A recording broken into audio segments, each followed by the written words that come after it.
Hi, I'm Drew, a drag queen living in LA with my husband Curtis, my dog JB, and, let's be honest, myself. All right. It's me, Grant. I live in What? Florida. It's a me, a Grant. I live in Florida. I'm a former pastor, sorry. I live in Florida with my wife and my 4 kids, 2 dogs, and not Drew. He's not allowed here. I did But something bad. today on Twinnuendo, the twins go to camp. Yes, but we go to church camp. So, trigger warning, there's some bad talk about stuff that happens to kids. It's not good. So, if that's bad for you, just go take a nap. Enjoy.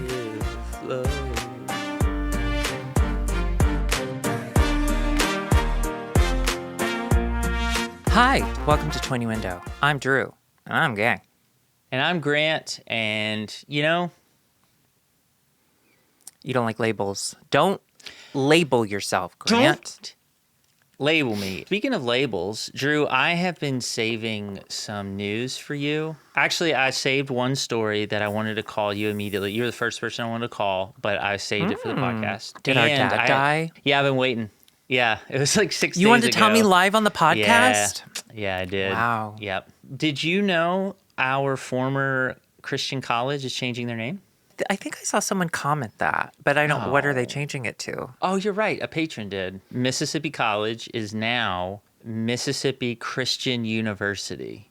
Doesn't that sound more prestigious? Ooh, wow. I feel like our Father, who art on earth still, because when he went to Memphis, it was Memphis State, okay? That's right. And he didn't finish, but he sure was proud of that place. I told our mother that I was going to call my student loan people and tell them that my school doesn't exist anymore. So I don't think my loan should exist anymore. Yeah. And I need to remind you, she still has loans that she's paying for all of us that went there. And instead of being like, yeah, that would be great, she gave me the Republican talking points. You borrowed it, you pay it back. And I was like, okay, I get that. But Mom, you paid more taxes last year than Donald Trump has paid ever.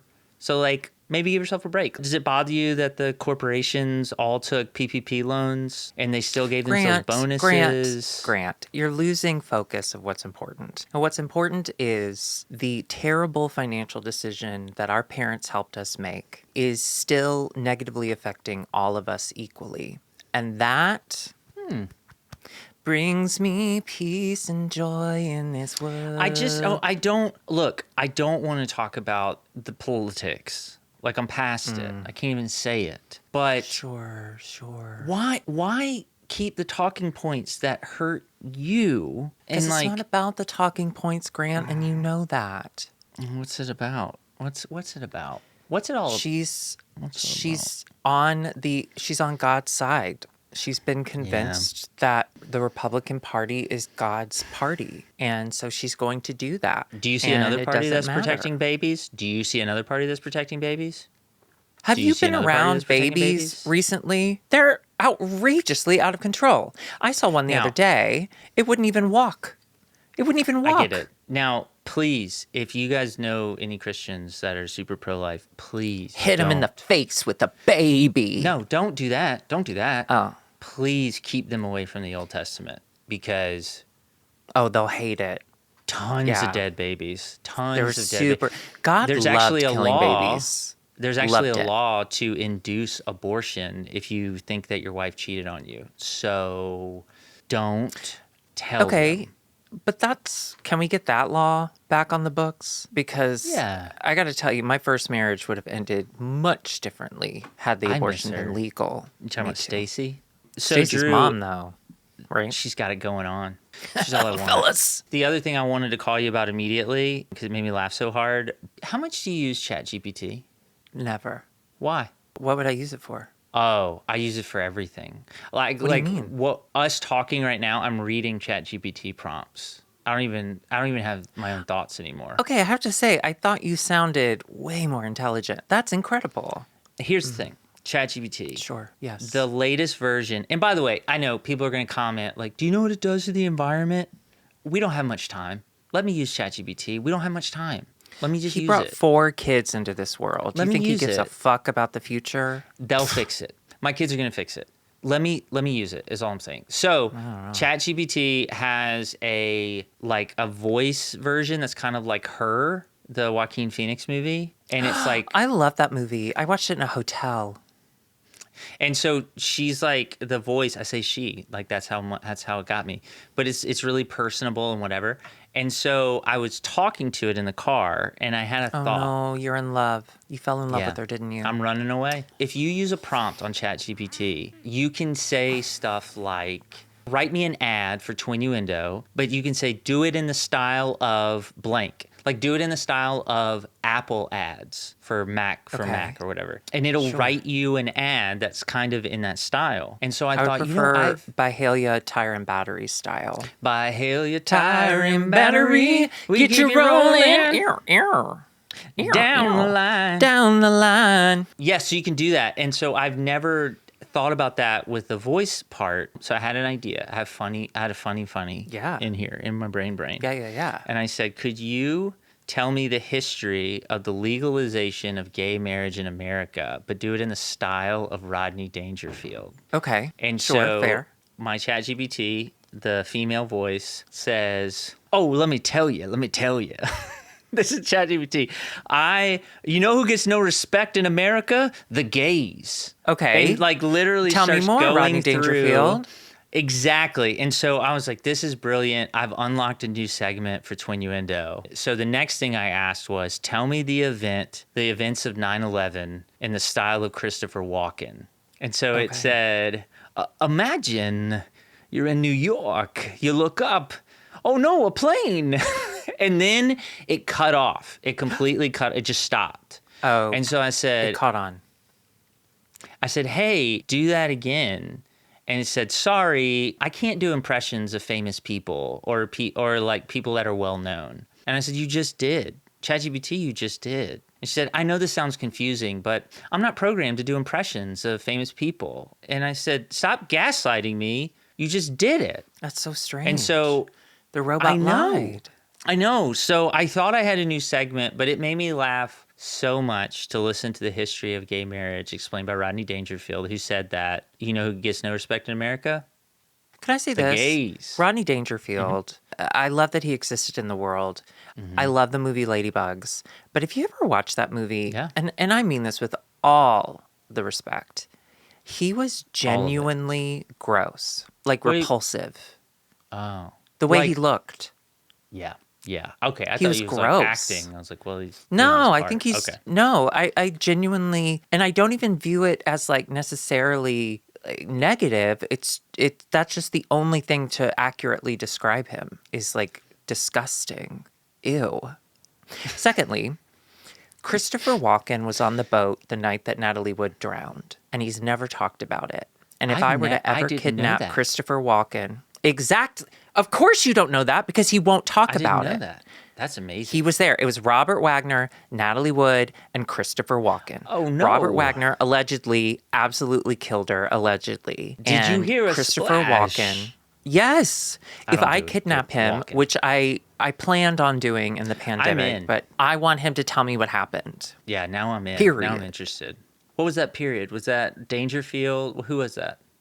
I don't know, but speaking of Natalie Wood, Gypsy just opened on Broadway with Audra McDonald and Joy Woods, and I will be going to see it. And Grant, I am inviting you, if you would like to come with, to go to Broadway. I'd love to. Yeah. I would love sometime next year. Let's do it. And we could record a special New York edition.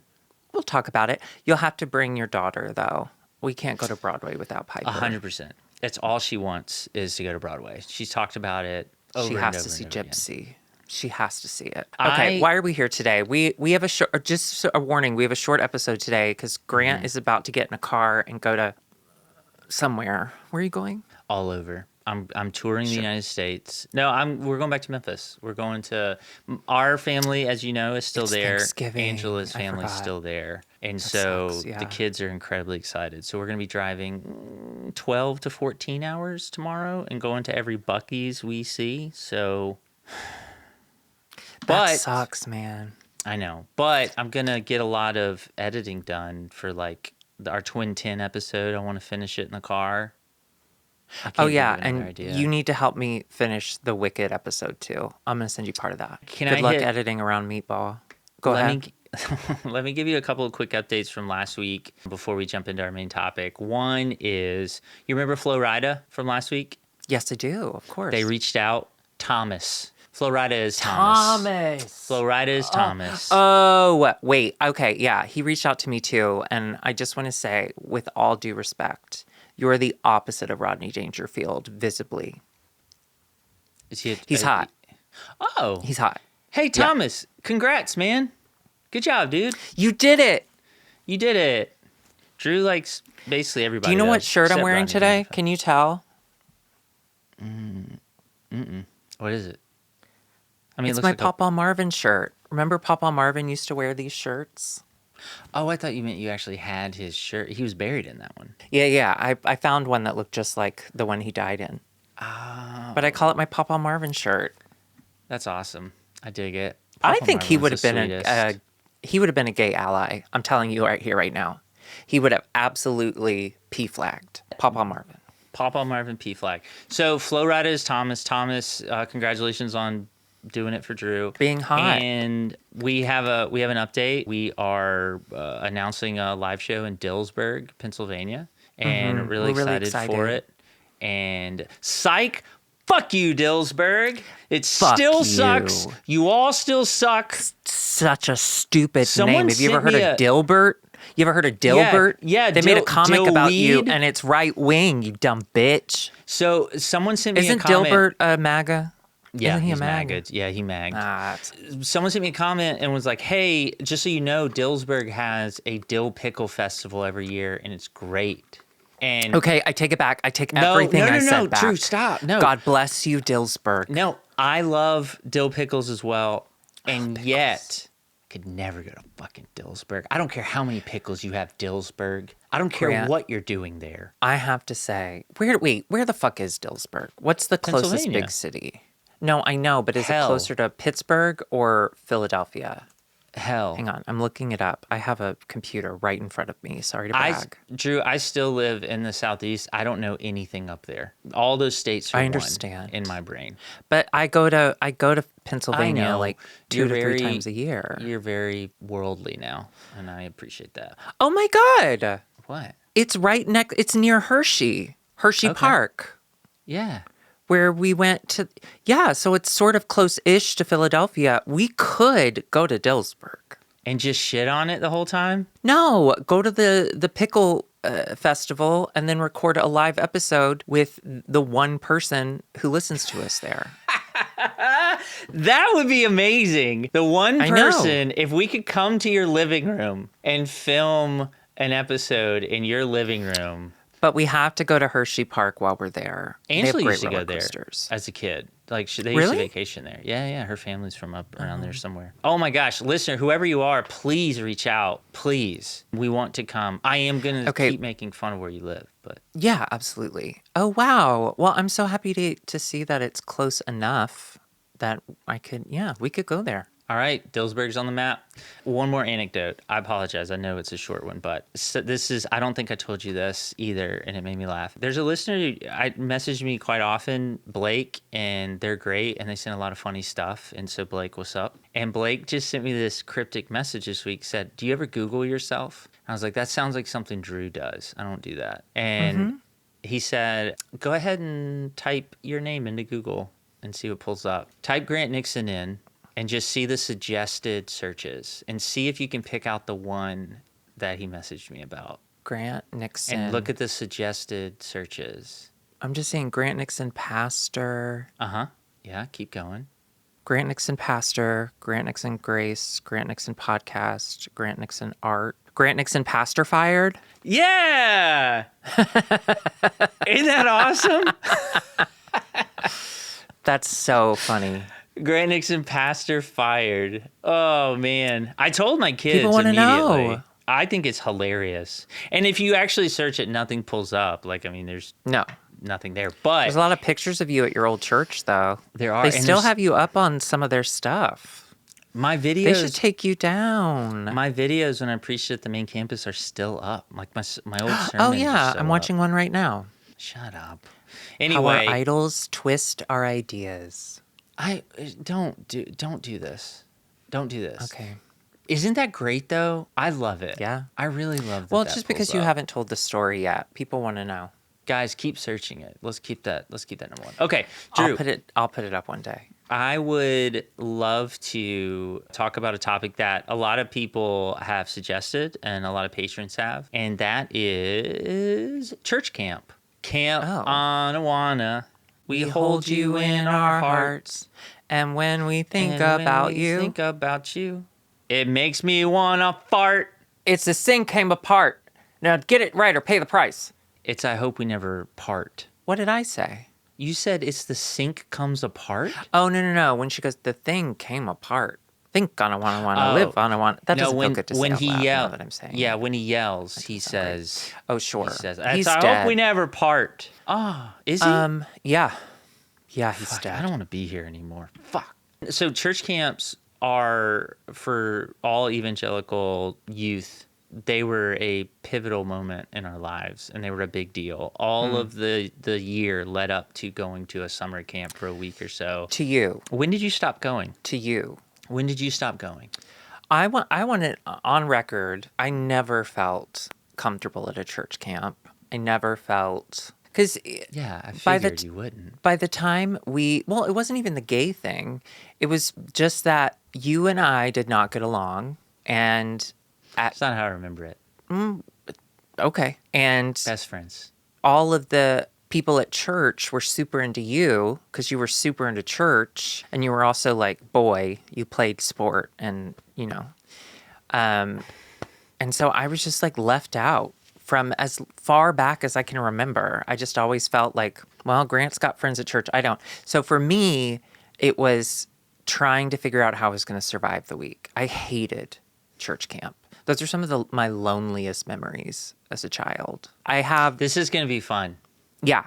I do have two funny ones. I have two funny memories. Okay. I have multiple funny memories, but the two that really stick out is while we were at church camp, there was a tornado that hit church camp. And when was this? Like what age were we-ish? Like middle school. It was at Camp Cordova. Okay. So Camp Cordova was our first church camp. It was our first sleepaway camp together. And a tornado hit. 5th grade or 6th grade. It was a 5-6 trip. It was 5th and 6th grade. Grant rolled out of the top bunk and busted his knee open on the concrete floor. And my hands. Yeah. Funny. Inherently funny. Hilarious. Especially considering the fact that we grew up and you slept on the top bunk. Like, you were used to it. So the fact that I rolled out of the top bunk. We had the bar. When Mom would come in and play Dr. Mario late at night, and we would fall asleep watching her play Dr. Mario in our room, if she didn't put the bar up, I would roll off and land on the floor. And Mom said I would never wake up, and she'd just pick me up and put me back up there. Okay, well, that's another note we can give her parenting. But also, that was the trip where Memphis is in Tornado Alley. So we had tornadoes all the time growing up, and it never got easier because in Memphis, the ground is wet, so we can't have basements. And so you just kind of hope for the best. So the tornado's coming. It was during a time when we had free time. So everyone's all over the camp. And we were told like over the speaker that everyone needs to come into the main building. We're making our way into the main building, and a group of kids, like the kind of cool kids that like don't follow the rules. They don't really give a fuck about church. They decided they wanted to wait and watch the tornado outside. It formed over the camp. Like, it really was formed. Like, God was like, fuck you. I'm just kidding. He doesn't exist. Right. But you got gay kids down there? Fuck this. No, you're fucked. But all I remember is, I think I've told this story on Amy Joe before because it makes me laugh. We're in this big, the main building of this, camp, and we've been outside all day. It smells like sunscreen. We're all praying. Like, they're playing music, and we're all, praying, and because we're all so scared that we're about to die in a tornado. Like 20 minutes from all of our houses. We were not Oh, away. no. We could have gone home and gotten blown away there, Yes. but we were going to get blown away here, which is just kind of a bummer because I didn't like that place. But anyway, so and then we hear this agonizing scream crying from the back. I turn around and the cool kids that were like, I don't do church. I'm going to watch the tornado. Well, bitch, they watched the tornado for so long and it was so close to us that their eyes dried out. And so they are sitting in the back. You don't remember this? No. Go ahead. They are sitting in the back row. Yeah. There are like camp counselors escorting them in. Yeah. They've got wet, those brown long paper towels. They've got wet, long brown paper towels over their eyes. And we're singing. We're all singing something as this tornado's forming. And all I hear is, oh. You know what? Let that be a lesson to you. You mock God. You mock God. He'll take your damn eyes. You don't remember that? You'll never look at another wiener again. No. That terrified me. I was so scared. We survived. That camp, my most traumatic moment was when I rolled out of the top bunk. So it kind of brings me to, you touched on a little bit the volunteers. Church camp has volunteers that go hang out with kids for a week, and you either get super Jesus-y people, or you get just fucking weirdos who shouldn't be around kids. I'm not exactly why they're there. And although later, by the way, when we did like high school trips, we would always have, at our mega church, we would always have volunteers that were like just out of high school, and they were just horny college dudes, and they were just trying to hook up with the girls. But anyway. Or the boys. Don't limit them. The reason I rolled out of the bed was, do you remember they were throwing rocks? Some kids threw rocks through that window that was next to my mattress. And the volunteer, whose dad ran over that little girl in the parking lot. Killed that bitch.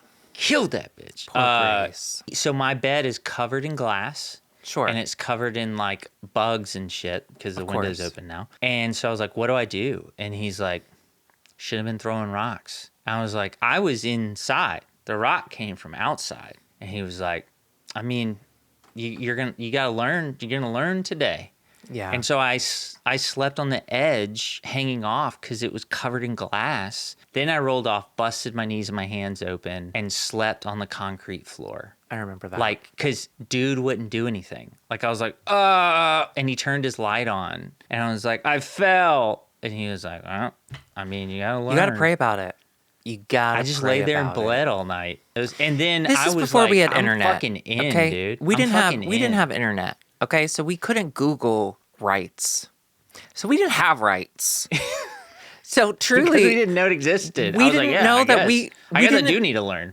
We didn't know that we could stick up for ourselves because we were taught adults right, children wrong, which helped lead to a lot of incredible abuse.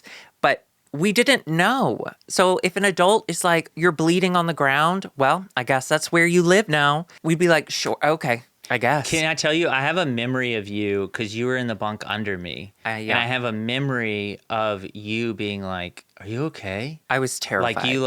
You rolled over like, are you okay? And I was like, no. And then again, that's when the counselor was like, I mean, you shouldn't have been throwing rocks. And I just slept on the concrete right next to your bed. Just bled the whole night. I think if I remember correctly, I think I cried because we were kids that never wanted to be separated from our parents. Mm-hmm. I was definitely a kid that well into high school, if I was at the store and I suddenly lost vision on my mother, like if I couldn't see my mom anymore, I was freaking out. She had abandoned us. I was going to a home. Yeah. The fact that they sent us to this camp and it was our first camp and I hated it. My brother got hurt and no one's helping him. I was like, this is it. This is the end. We're going to die here.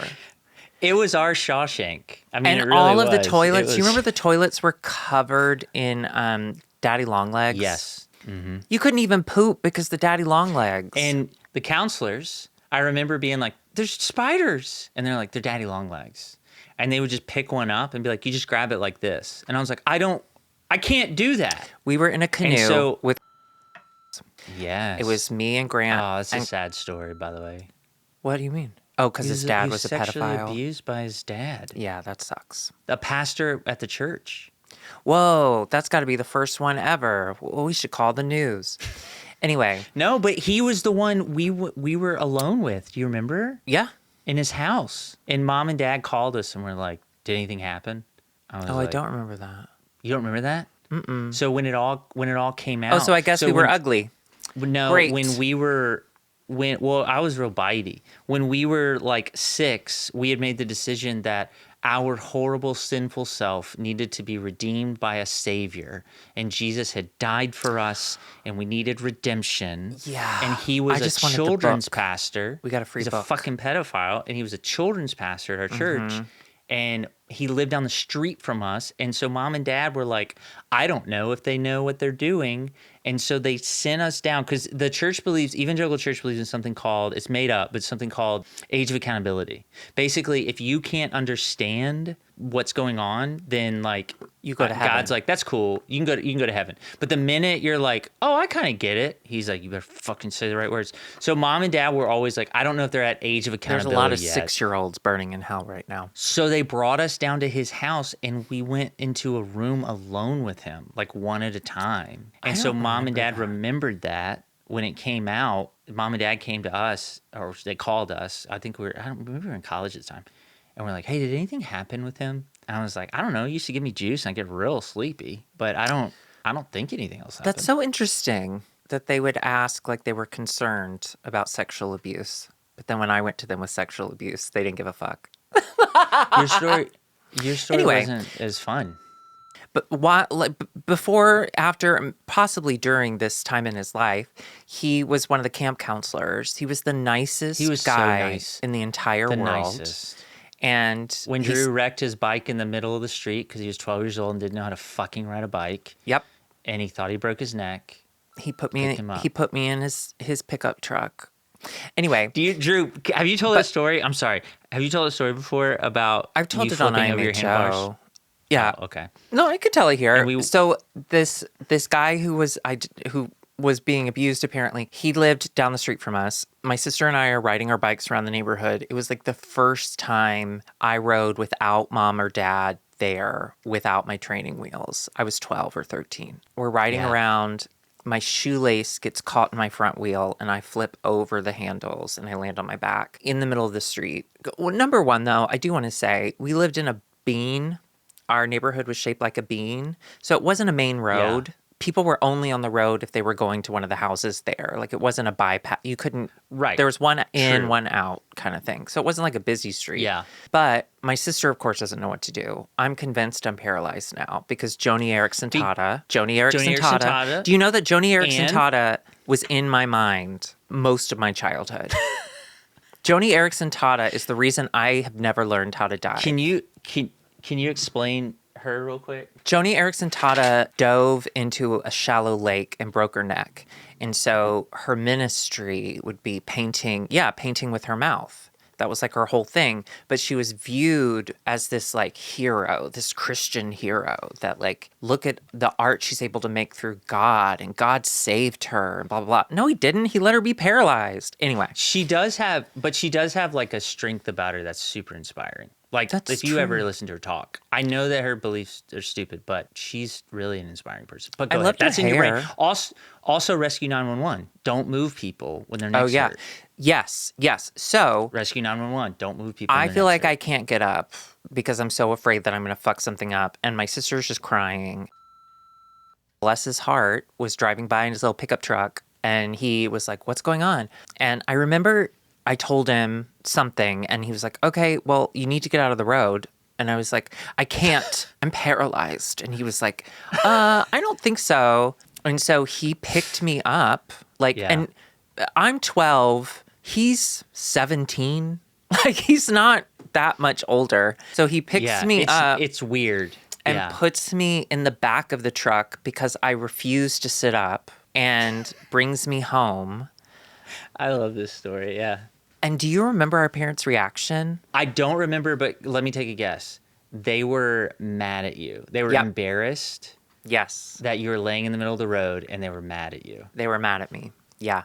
It was my fault. And I should have gotten out of the road. And yeah, they were mad. Can I tell you, as a parent, I understand that misplaced anger. It's not okay. It's fucked up. But I get it. Sometimes my kids get hurt, I get mad, but I'm not mad at them. I'm mad that they're hurt, and I'm mad at like me, I think. I don't know what I'm mad at, but I'm just like, my kid's hurt. I can see how a parent would take that and put it on their kid. It's fucked up. I'm just saying I get it. Yeah. Okay, great. Know. So it's not okay. It's my fault. Okay, great. Well, no. It was your fault in that particular instance. So was in the canoe, you're saying. We were out on a canoe. We were in the canoe at this camp, and of course Grant and I don't know how to fucking canoe or do anything. And so it's like, I'll take you on the canoe. We get in the canoe. It's not until we are in the middle of the lake that we realize this canoe is filled with daddy long legs. Filled. To us, daddy long legs, I don't know what everyone calls them. That's what we call them in the South. I'm not exactly sure what their actual names are, but I'm gonna look it up. They're shaped like spiders. They're not technically spiders because I guess they are. They have tiny mouths that can't bite people because the mouths are too small. I don't think I can pronounce this. Opaliones? That's what I said. Yes, Opalamomenes. The harvestman is another name for it. All right, sorry, go ahead. But they can't bite you, but having a teenage boy in the middle of a canoe tell you not to worry, it doesn't really calm your mind. So Grant and I keep standing up in the canoe because we're so afraid. We're not okay, yeah. And he truly was the nicest fucking kid in the entire world. Truly. Like, genuinely the nicest person in the world. Did you have a crush on him? Yeah. Oh, yeah. He was so handsome. He's such a good-looking dude. So handsome so nice. and tan. Yeah. Very tan. He was very tan. So hot. He used to do his yard shirtless. I know. But even who never lost his cool ever was finally like done with it. And he didn't yell at us, but I remember him being like really like short with us. Like, sit down, stop. We're gonna roll over. We were gonna flip it. Yeah. I remember him just pulling them out. Like, he was just trying to get all of them out one by one. Yeah, he started to pull them out just to get us to like calm down. We were little pussies. Were not. But now we've grown into big pussies. Big old pussies. I'll tell you this. Please do. I still don't think I would pick one up with my bare hands, but I don't kill spiders. I have. If I find a spider, I catch it and I set it free. Nah, dude. On site. Why? I'll take it down. They kill everything. Yeah. They eat your bugs. I'll eat my own bugs. Thank you very much. Oh, you do live in Florida. Okay, sure. Protein. People who haven't been to these camps, I don't know if they understand that, like, when you think about camp, you think about, well, you're playing games, which we did. Well, you're in cabins. We were sometimes. But at the core of church camp was worship services. And we would have 2 to 3 services a day. Full church services. Yeah. 2 to 3 a day. With Bible studies in between. Yes, truly. And so, Drew, I want to ask you, at the core of all of those, at the center of those was music. That was like the most important thing. What are the songs from our youth group that you remember? The first one that immediately came to mind when you said that was, My Jesus, my Savior, nothing compares to you. Let every breath. Yeah. All that I will say, let's shout to the Lord, dude. That environment is very manipulative. Yes. I mean, it's cult-like. Like, it's training us to be afraid all the time. And this is the one thing that can save us. And I remember we were sobbing.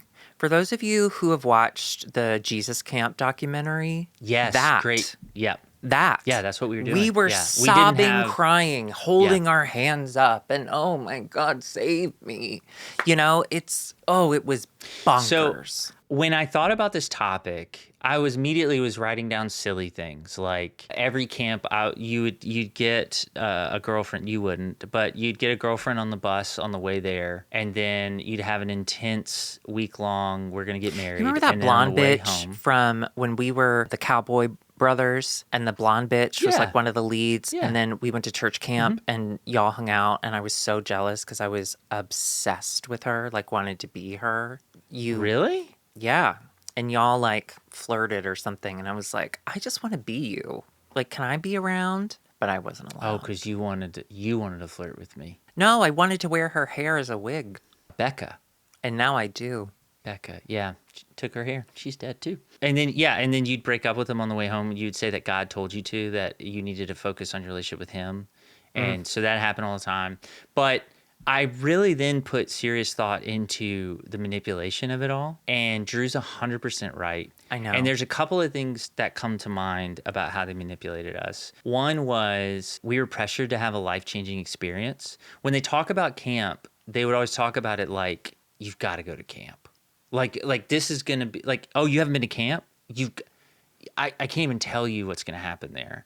And the first night, they would always tell you that the Holy Spirit of God was freer in a place like that because you weren't distracted by the MTV and everything else. So like something big's going to happen here. And I remember that most camps on the first night, they would ask you to come up with what you want God to do in your life that week. Now, we're children. I want to remind you of that. And then at the end of the week, they would want you to publicly share what God did in your life. So, like, you didn't want to be the person that God didn't do anything in his life. So it was like priming you to go along with the program. Like, you have to publicly share what you think God's going to do. And then at the end of the week, you're going to have to tell people what happened. And then all the while, they're sleep depriving you. Like, crazily sleep depriving you. We were up at like 6. We had to be like at the cafeteria by like 6:30 or 7. And we went until the worship, like 10 p.m. The final worship services were late at night. Yeah. And so you're sleep deprived. And usually like that's when shit got real. There were so many things like Drew mentioned a minute ago about feeling like bad about yourself and being afraid. There was always like the messages were always really vague, but so they could apply to everybody, but there were always fear tactics in it about hell and purity and the end times, and you gotta save your friends. And Drew, you don't know this story because this didn't happen at our church, but it did happen at a church that I worked at. At any of the camps you went to, did they separate the boys and the girls and talk about sex? Yeah. Okay. So they would separate them. They would tell the girls, stop dressing like whores. Not talk about sex. Let's be clear. We weren't getting sex education. Let's be clear. Just talking about don't fuck.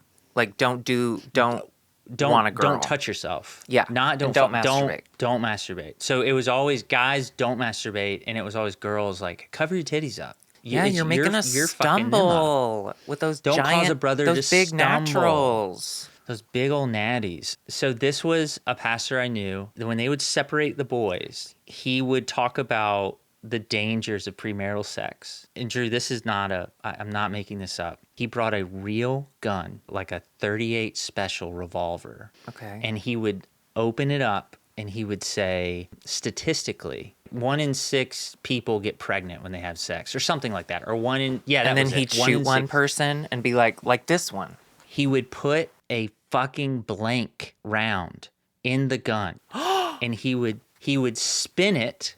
Oh my God. And then he'd click it. Then he would set it down on the table. He'd talk a little bit more. But during the talk, he would just walk over, pick it up, and fire it. And it never went off. Like never went off except for one time when it did. And so it's a blank round. So there's no projectile in it, but it's still just as loud. It's a round. It's got the gunpowder in it. It's the same thing. It just doesn't have a projectile in the end. And so he fired it. And everyone got terrified. Well, and of course. Like the leaders were pissed off, obviously. I don't know why you weren't pissed off. There was a fucking gun in the room in the first place. And this is what he said. He goes, poof, and everyone's like, ah, they're like screaming whatever. And he goes, someone just got pregnant. And that was the lesson. Like, yep, 1 in 6. Someone just got pregnant. So you better stick to finger banging. Yeah, dude. Isn't that crazy? I mean, not for Tennessee. Is it? Oh. Tennessee in like the early aughts? No. The 90s? Yeah, no. Yeah, but you're right. It's crazy now, though. Can we admit that? That's fucking crazy. We can admit it, but he admitted it. Also, like I could see that happening today. So he told me that story as proud as he possibly could. Well, yeah, it And proved he's a man. he told me that people came up to him years later and thanked him for that message because it kept them pure. That when they were tempted to have sex before marriage, they would think about that gun. I was like, dear God. Can you imagine the erectile dysfunction you get if the only time you can get hard is if you hear a gun go off? Like, what kind of trauma did he cause? Okay, but I feel like a lot of people in America get boners because of guns. So, yeah, but not only because of guns. Right, it only helps enhance. That's not that crazy to me, considering how insane the Christian world is in general. The final night or the night before the final night, is one of those two, was always the big emotional night where everyone ends up crying and all this stuff. And typically, here's what happens. And this, again, this is a manipulation tactic. The speaker will typically, that will be his testimony night. And I said he, because women can't speak to us because they don't have a hang down because God doesn't love them. Mm-hmm. They would get up there and they would tell their testimony. And here's all that is. It's trauma dumping on a bunch of kids who are exhausted and can't handle what you're fucking saying to them. It's too much. Mm-hmm. But he'd get up and trauma dump, and then he'd go, then God saved me. So, get up and say the craziest shit about, I got my girlfriend pregnant, and then she wanted an abortion, and I had to lock her in the basement until that baby was born. And now, which, like, I'm that we've all been there, haven't we, fellas? But they would, seriously, it would be like the craziest shit. And so at the end of that, the band would come up and they'd start playing like just really soft, emotional music. And remember, they'd always be like, listen, I know somebody in here God's talking to. God's talking to somebody in here. And so if that's you, come on forward. You need to lay something down, come on forward. Yeah. And they'd invite us to come up to kneel down. And we would just cry our eyes out. And it was such a showy thing, at least from my perspective. Like, I remember, like, rededicating my life to Christ a couple times in those moments. That was, everyone did. Everyone did. I did it because it made me feel like part of it. And I got to go home and tell mom and dad that I did. And it was just like a huge celebration, you know, like, oh my God, you did. That's amazing. When really I just wanted to fit in. So it worked. But we all did. It was all manipulation. Did they ever make you nail your sins to a cross? No, but I wish they had. That sounds so cunt. So there were several of them where they would bring up a wooden cross and they had nails and hammers up front, and they'd be like, look under your chairs, and it would be miniature crosses. No, it would be note cards, and they would say, whatever you need to give to God, whatever sin, give it up to God. Whatever worry, you just give it to God. And so we would write it down, and everyone's crying. And there's like music playing and they want us to sing along. And then like you'd walk up and you would nail it to the cross like it's gone forever. What's even more fucked up was, do you remember they would have an open microphone at these things? Vaguely, yeah. They would like get up, typically the youth pastor. So not the speaker they brought in or the band. The guy in the backwards hat. The guy in the backwards hat. What's up, teenagers? In the soul patch. This place is pretty cool, huh? I bet Jerusalem was a lot like this.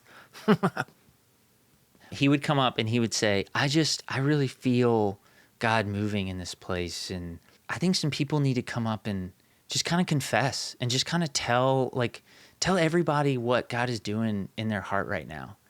And so fucking like children 10-year-olds would get, middle schoolers would get up there on a microphone in front of, we went to a fucking mega church, so 200 people. They'd get in front of them and be like, I jerk off all the time. Oh, God. Yeah. I lied to I'm my jerking mom. off right now. Oh. You can't see my hand, but I'm jerking off right now. Yeah. Yeah, I lied to my mom. Yeah, like they would do all of that shit. And it was so fucking toxic. Here's what I think we can do to fix that. Okay? I think... Everyone write your senator. I think we should tax churches and take the money that we get from that to offer mental health services to all of the victims of You don't need that. churches. Just pray. Yeah, or Oh just pray. shit! They I could forgot pray. about prayer. They could Never pray. mind. My bad. My You're bad. always trying to you're always trying to throw money at it. I When know. you You're can right. just It's just, pray you just have and to throw pray. money back at the churches. You're right. So, Drew, can I just ask you as we end here, as we Yeah. close, as we draw to a close? Sure. Did you ever come home and do something because of what happened to you at camp? Did you go like, I've got to make a change. I've got to change my life somehow. Oh, yeah. And then what did you do? What was the thing that you were driven to do? Again, kids, this was before internet and cell phones. So one thing that you did a lot of at church camp was journaling. I never journaled otherwise. That was my big thing. I'm going to come home. I'm going to have a daily devotional. I'm going to write in my journal. It would last for 2 to 3 days, and then I'd kick it out. But yeah, I was like determined to become a Christian journalist. I don't know what the fuck that was, but I remember 2 things in particular. One was every camp, I would come home and print out a Bible verse and put it on the monitor of our family computer, thinking that that would get me to stop looking at porn. Jesus Christ. You don't remember that? No. There'd always be like a little Bible verse up there. That was well, me. To be fair, I wasn't looking at the Bible verse. I was looking at porn. I was watching 2 dudes. You think I'm going to watch a guy enter another man and then go, wait a second, fellas. What does that say? No way. I was jizzing everywhere. Point. You sure were, man. God, our room was so sticky and slick sometimes. Thank you. Also, I would come home and the few secular CDs I had, I would break. Yeah, that was another thing. We weren't allowed to bring anything secular to camp. So if you wanted a book, it had to be a Christian book. If you wanted music, it had to be Christian music. Like, you just couldn't have anything secular. And we had CD burnings. Like, our youth group would have CD burnings. I remember that. And we would all get together. Metallica was one. Drew, I remember, this is really embarrassing. I remember going out and buying a secular CD to bring to the burning. Yeah. Because I didn't have one. Yeah. So I literally went and bought one. That makes complete sense to me. I only had Judy Garland CDs, so that didn't feel right to me to burn. No, she's been through enough. She's been through enough. Right? So, Drew, do you remember at the camps, like, the worship pastors always hung out with the kids? They'd hire outside worship pastors, and then they would come out and they'd come to the games, or if we were skiing on a lake, they'd always come hang out for a little bit, and they were like celebrities to us. Do you remember this? Was this just my experience? No. And so we were just like, oh, you guys are the coolest. You're so cool. Your hat's backwards. That soul patch is so thick. There were 2 in particular that we always used for every camp. And basically these 2 guys, I think they were from Alabama. They went to church together and they were doing all these camps, and they basically formed they created a business where they would all summer long be traveling around, because it's very lucrative. Like, they're getting so much money to go do these things. I was offered, there was a church camp that they wanted me to come speak 4 times over a week. They were going to get me a condo on the beach with my family. They wanted me to come speak to students 4 times. Do you know how much money they wanted to pay me? They were going to pay for all my expenses. Like $2,000. 4 times. $5,000. They were going to pay me $5,000 to go speak 4 times. Which, by the way, if you guys are listening, I'll still do it. Yeah. I'll still do it. I'm really good at it. He remembers all the lines. I'll do it. Jesus good. Devil bad. Gay. Jesus good. Cool. Gay. Ew. We had a Twin 10 episode we recently recorded, and yes, I actually told this story, but I love it so much. And so I would it's love a good one. Yes, share I'd love to share it again. Yes, please. So these 2 guys, they were always at these camps. We always used them. There was one summer I was working for the church and they weren't there, and they were looking for new worship leaders. And I was like, what happened? And our student pastor wouldn't talk about it, but finally someone on the staff told me. So these 2 guys opened, this was like early aughts. So opening a coffee shop, like a Christian coffee shop, was like a new thing. It was like a really popular, it was like a cutting edge thing. So they had taken their business and they had decided to open this coffee shop, I think in their mega church, but it was still like no one was doing this at the time. And they hired this girl, like right out of college, to kind of run it. She was like the lead barista, but she kind of ran the thing. Turns out, listeners, that she was banging both of them, but not at the same time. They didn't know that she was banging the other one. So she was having an affair with both of them at the same time, and they didn't know. She wasn't having an affair. They were having an affair. She was living her life. True. She was just getting off and going to work. She was having a hot girl summer, and I don't know what happened. I like to imagine that she asked for a very small like raise, or you know, like, hey, I don't like seeing. Can I sit down a couple of times near the cash register? And they were like, no, not in Higher Grounds or Hebrew's coffee shop. And then she was like, okay, fuck it. And so she called both of their wives and told them about the affair. Queen. That is queen behavior. They found out that they were...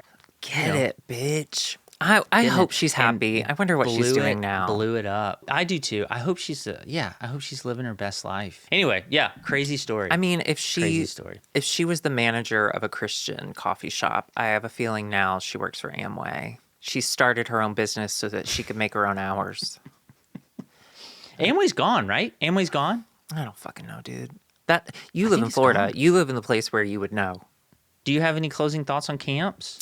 No, I hated them.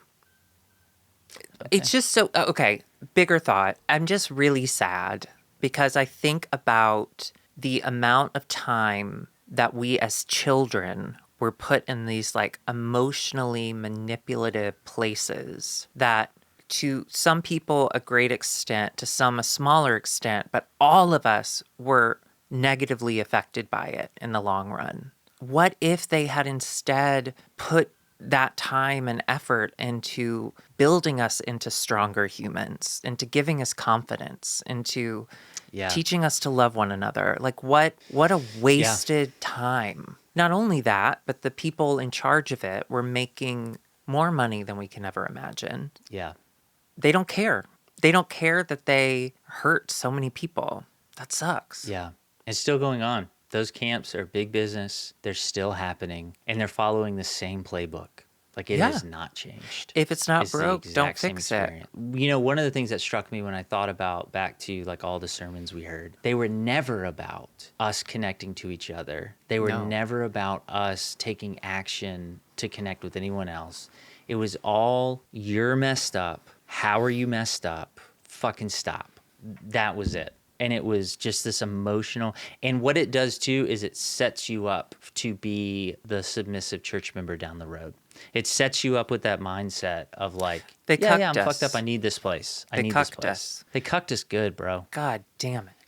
We got cucked real good. Well, I can't imagine a better place to stop than that. Hey, thank you, everybody. I hope this was interesting. A lot of people wanted to know. And happy Thanksgiving. Grant, really quickly, what are you thankful for? What are you most thankful for besides your family? Our viewers.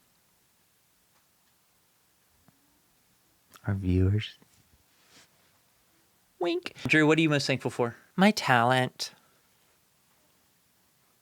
Me too. All right. Well, we will see. What? No, real quick. Let's get real sincere. I'm really thankful for you and this podcast and us reconnecting and being, and I just love you. You're the best.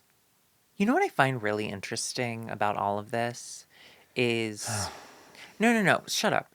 I think we're finding our dynamic. We haven't had a consistent dynamic in our life because we've been so in and out of each other's lives that I think it's just really interesting. I don't know. I'm having a lot of fun. What do you think our dynamic is? I think... Don't hurt my feelings. Okay. Now you got to rethink what you're going to say. No. You got to rethink it now.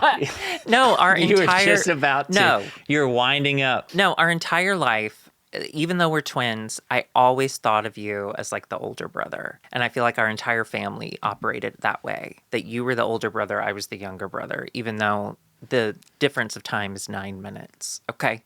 That's still now older. It feels like the tables have turned. And now I feel like I'm bringing you into my world and like I'm the big brother and big sister, depending on the day. And you're just a little gremlin. You're just a little gremlin. You hurt people. You don't want to be a gremlin anymore. You want to be a fairy. I make you a fairy. You're not a gremlin.